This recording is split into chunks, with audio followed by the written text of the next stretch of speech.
Anna Hartley had always craved quiet, and the mountains gave it to her in abundance. After years of city noise, the invitation to teach in a remote village school felt like a retreat more than a duty.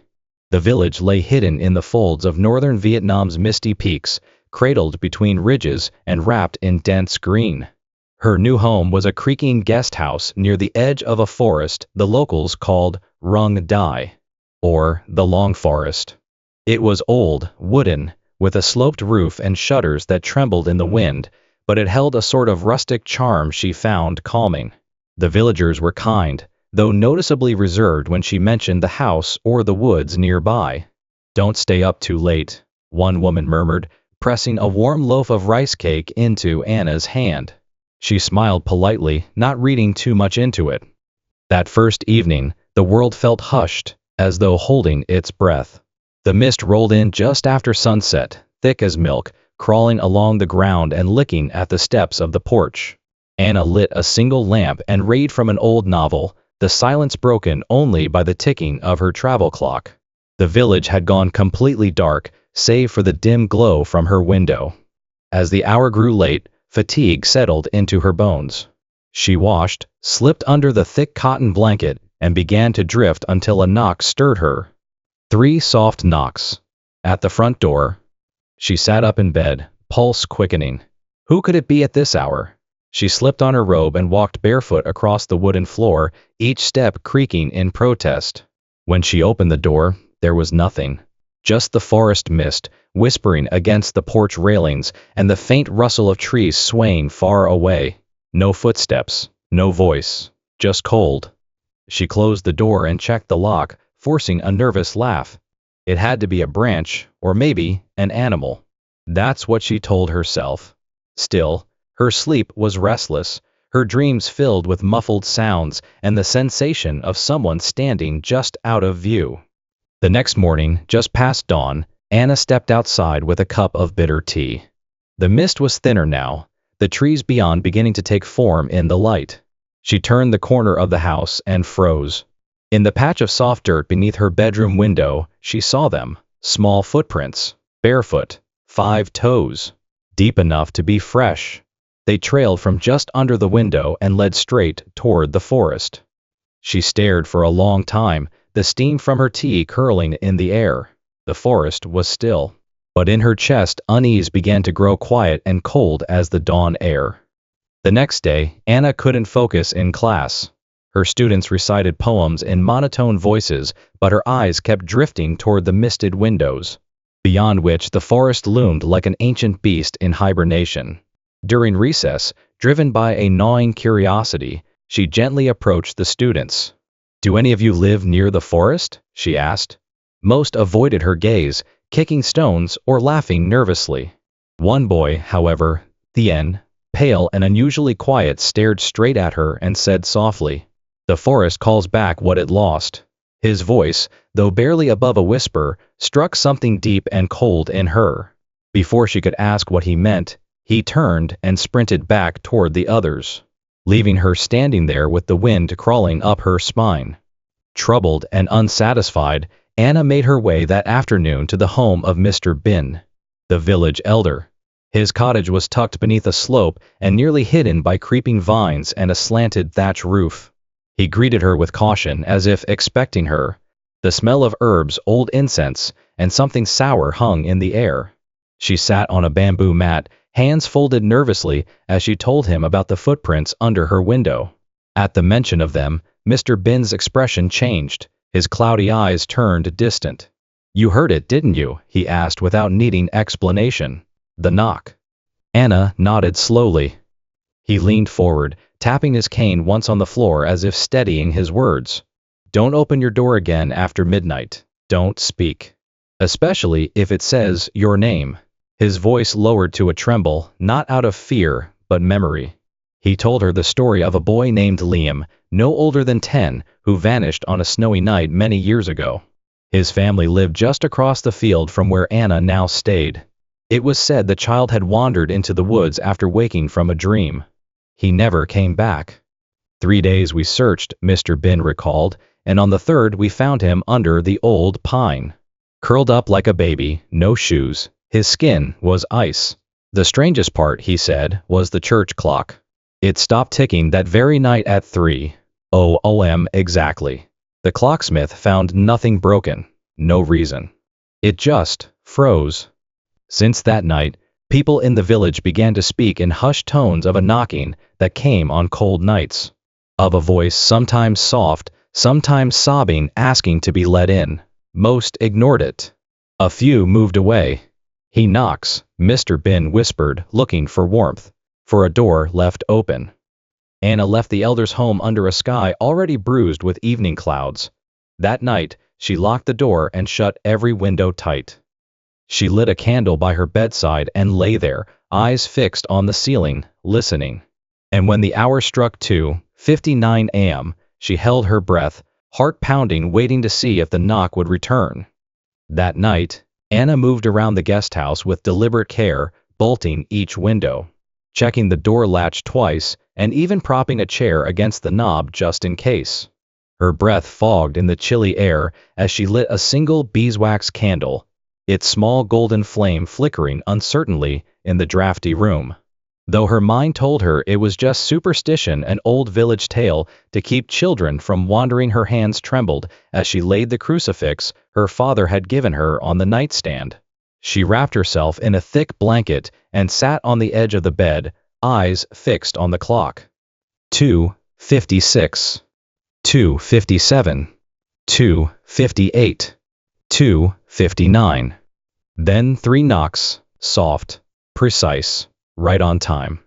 Anna's breath caught. The knock wasn't loud, but something in it, its rhythm, its restraint, struck her deeper than any scream. It was the sound of someone waiting, hoping. And then, a voice. "Miss Hartley, it's cold, please." It was a child, a boy maybe. The voice was barely more than a whisper, and yet it echoed through the stillness like thunder. Her name, spoken so gently, so desperately, turned the blood in her veins to ice. She didn't move. Her muscles locked, breath shallow. The candle on her nightstand began to flicker erratically, shadows on the walls stretching and twitching as if reaching out. "Please, I'm cold." Anna clamped her hands over her ears. "Don't speak, don't respond, don't open the door." Mr. Bin's warning pounded in her skull like a drum. She squeezed her eyes shut and whispered silent prayers. Outside, the knock did not return, but something brushed against the wooden wall, dragging slowly. It wasn't footsteps. It was the sound of something being pulled, or someone crawling. She remained frozen until the first pale light of morning bled through the curtains. The wind had stopped. The silence now felt heavier than before. With shaking hands, Anna removed the chair and slowly opened the door. It creaked slightly, only slightly. But she knew she had locked it. She was sure. The air outside was frigid, tinged with the sharp scent of pine and something colder, older. Lying on the threshold, placed gently, was a small woolen glove, pale blue, stiff with frost. The kind a child might wear. Anna stepped back, clutching the doorframe. Her breath came in quick, uneven bursts. She stared at the glove for what felt like hours, heart hammering. She hadn't imagined it. Something had come. Something that remembered her name. Part 4, Into the Trees. The next morning, Anna couldn't concentrate. The children's voices in class became a low murmur, lost beneath the echo of that knock and the cold whisper that called her name.